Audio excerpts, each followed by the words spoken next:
score is final. Your Tigers have fallen in the semifinals for the 2025 SEC tournament. We're going to talk about it here, falling to the Tennessee Volunteers. We're going to talk about the score, the stats, and the storylines, and look ahead as well. All that's coming up in the show right now.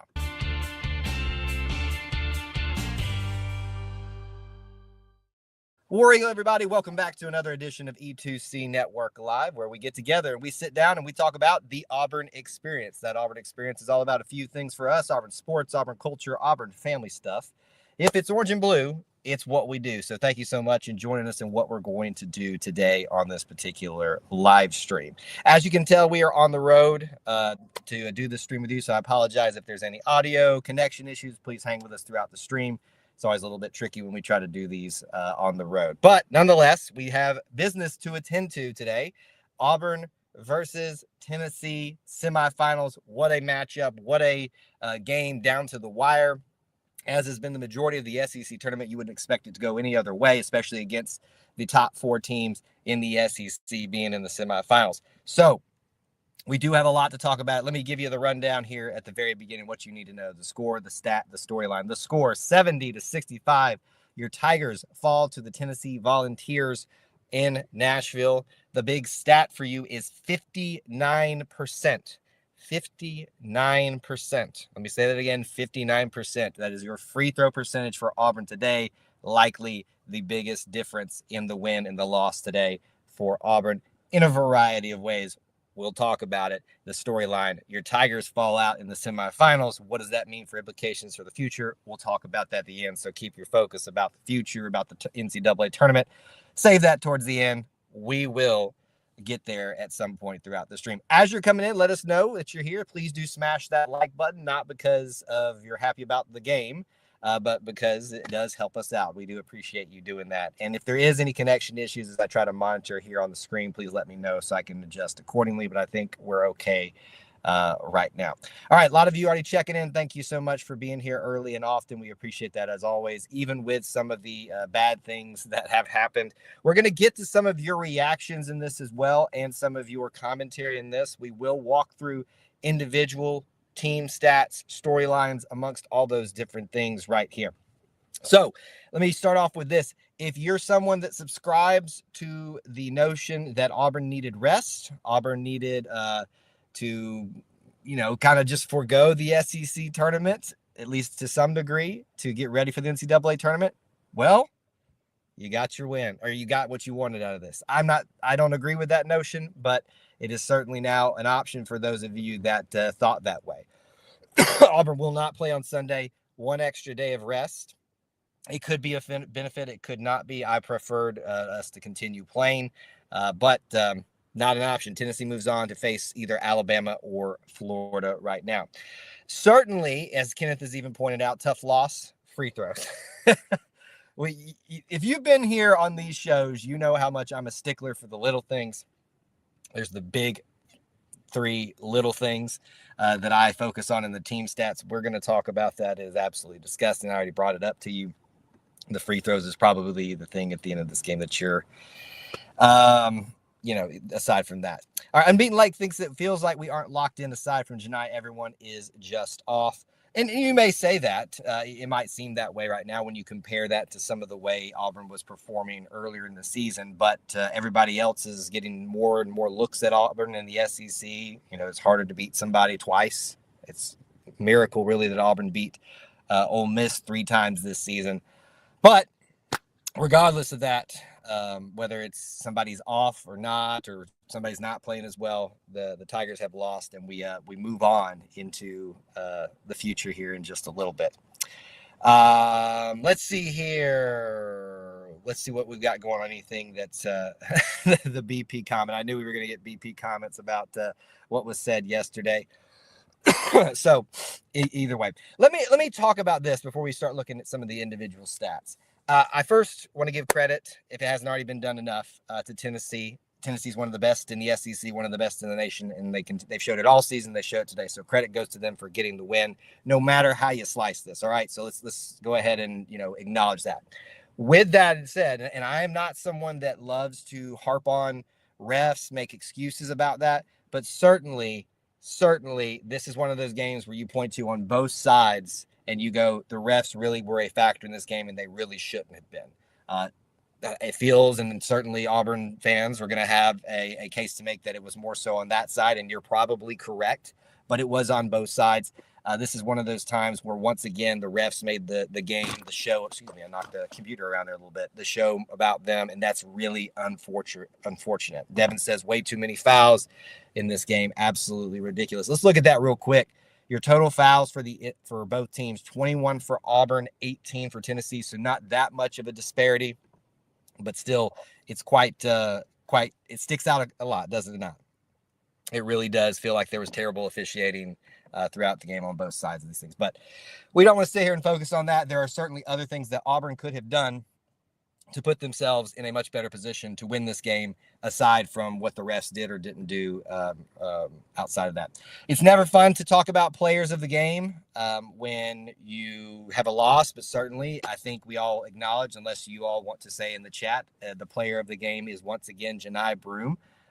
If you want to take solace in something over the SEC tournament, the last couple of games, few games really for Janai, since he had that bad two-game stretch, he's really shown that he is the National Player of the Year and should be given that award, I think, in most people's minds. If you're not Duke fans and having their color glasses on, Janai Broome is the best player in the country, and he continues to show that. 23 points today, 7 rebounds. He doesn't get a double-double to continue building on that record he built in double-doubles. But a good day for him aside from the free throw line. He's 9 for 13. And I'm telling you right now, that's what Janai is focusing on. So you all can say it. I can say it. All commentators can say it. That Janai, today was a terrible look for him at free throws. He would agree with you on that. And so that doesn't need to be necessarily harped on or anything like that. But 5 for 12 for the day is really a mark on what was a great day for him, close to a double-double. Only 2 personal fouls for him on the day, where there were plenty of opportunities for him to be called. There were plenty of fouls called, so that's what I mainly mean. So it's shocking that he only had 2 called on the day, 1 assist, only 2 turnovers for him. Outside of Janai, you've got 2 other players in double digits. That's 1 more than yesterday, so the scoring was a little bit better from especially the starters today. 13 points for Miles Kelly, who goes 5 for 11 from the field, 3 for 8 from the three-point arc, 2 rebounds, 2 assists. He does get that technical situation with Zakai Ziegler. Are we all thankful that Zakai Ziegler will be gone after this year? I know I am. Denver Jones gets into double digits with 10 points today. He doesn't have a great day except from the free throw line. So in terms of scoring, he's 1 for 6 from the field today. So it's really funny to kind of look at Janai and Denver and talk about the differences there. Janai has a great scoring day aside from the free throw line. Denver has a lower scoring day, but a great day from the free throw line. When he went, it was just it was automatic almost. 7 for 8 is not 100%, obviously, but he's still pretty good. Let's see here, Austin. Good to see one of our great contributors here, my co-host for the Auburn Experience, hanging out there. Neil points out we can't defend with. Oh wait, it seems like the team ran out of gas. That's a common thread that's being brought up a lot, and I don't necessarily disagree with that. I also just think it's a credit to the teams that we're playing that they're getting better at figuring out how to defend Auburn, which is a tall task, and it takes people the second time at least to have a much better showing against Auburn. But there's certainly going to be opinions we can take away from why the result happened this way. Okay, looking at some more stats from you all. We've already talked about the top 3 scores. Chad Baker-Mazar with 9 today. Dylan Cardwell with 7. And then Chaney Johnson with 3. Nobody up. Todd Pettiford, Chris Moore, and Jaheim Hudson do not score on the day.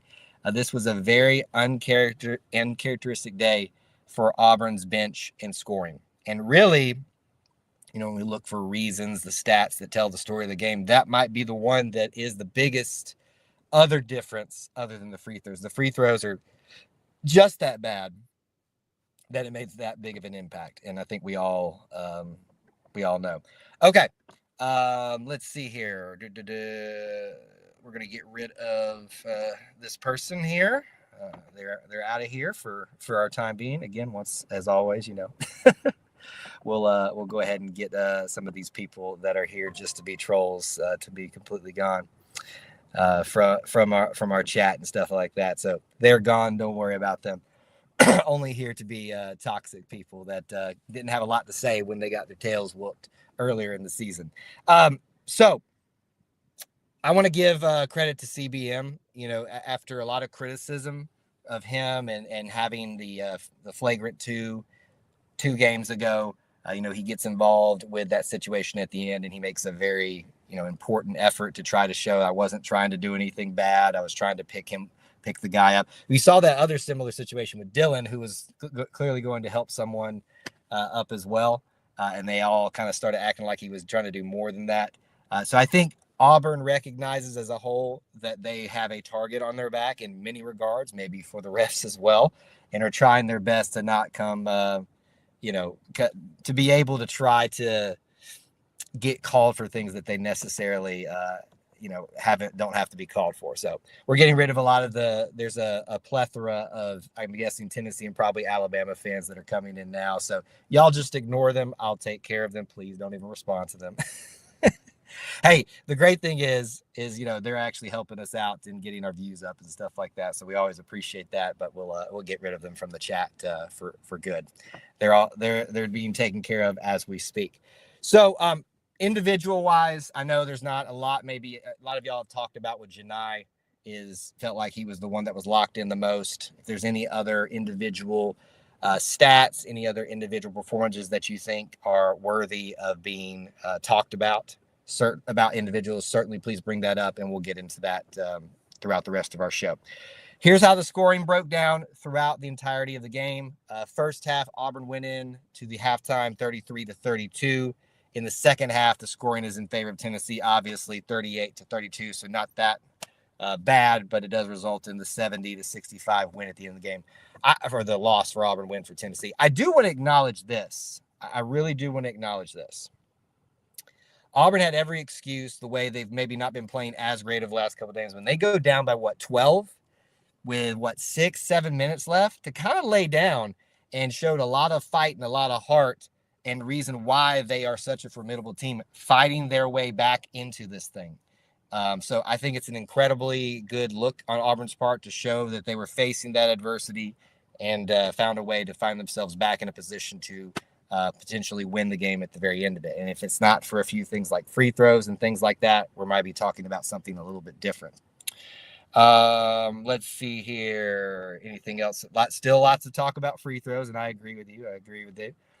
that is a definite thing. Let's look at team stats. Where are we going to talk about, folks? The big three. Y'all know it well. Free throws, rebounding, and turnovers. We've already mentioned it at the top of the show. It was our opening stat to talk about. It's not just the fact that Auburn shoots 59% from the free throw line today, 13 of 22, which is horrendous any day, but especially in the middle of a tournament play. It's the fact that you couple that with what Tennessee did, 93% from the free throw line, 25 of 27. Now, granted, we can have the discussions about the rest. Did they get more opportunities than they should have? All that stuff. I hear you on that. But we've got to also talk about what the free throw percentage could have been, or the free throw percentage mainly was for Auburn, which was 59%, and not anything to really write home about. Turnovers, 11 for 6. Auburn wins that one. Felt like for a little bit there that Auburn was going to let this thing become what happened in the last game in the second half with what was it? They had 15 total turnovers in the game, and 11 of them came in the second half. It is much worse in the second half, but not as bad as it was yesterday. They still only get 6. They win that category. Rebounds, 35-27. So that gets in Tennessee's favor. So free throws and rebounds. That's your story of the game, really, right there. There are a couple other things that we can point to, but my goodness, that's the story of the game.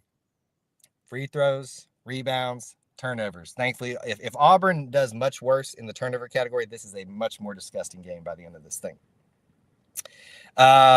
We had half the turnovers that we did yesterday. Devin pointed out, certainly. And all of you guys are all pointing that out and talking about that. Let's see here. Anything else about that we haven't talked about? Let's continue to walk through team stats and look at the rest of those. 42% for the day for Auburn from the field. It didn't feel like that at times, but not a bad day overall. 43% for Tennessee. 29% for Auburn from the three-point arc. Knock down a few more of those in crucial situations. This is probably a different story. Points off of turnovers is in Auburn's favor, 11-16. Second chance points is in Auburn's favor by 1. Bench points, here's the thing that I wanted to talk about. 25-3. 3 points for Auburn's bench. That'll help you lose any day. If you have every one of your starters score 15 plus, you're probably going to be okay. But Auburn didn't have that today. They had 3 in double digits, and all of those were starters. But you got to have more production from the bench, and Auburn usually gets that, which is really odd to see. What we saw yesterday with Ole Miss and Auburn being very similar, if not completely equal in points in the paint, it happens again today, 28 for 28. Completely even right there. Fast break points, Auburn wins by 2. Blocks, Auburn wins by 1. Steals, Auburn wins by 1. And they win the assist category, which they typically do 7-13. So, as we've talked about, there are a lot of stats that you could point to throughout the game and say, well, that's the reason that Auburn lost. That's the reason that Auburn lost. Really, it comes down to this in these tight games: the free throws, the turnovers, and the rebounds. It's really as simple as that. Bill's Mafia points out that Tahad was off today. Certainly, when you score 0 points, then he's usually a much better offensive contributor than that. One of the things that I pointed out a lot in this discussion about Tahad versus Denver, that's quieted down these days, but that was happening a lot during the middle of the season when Auburn fans needed something to talk about because we were just dominating everybody.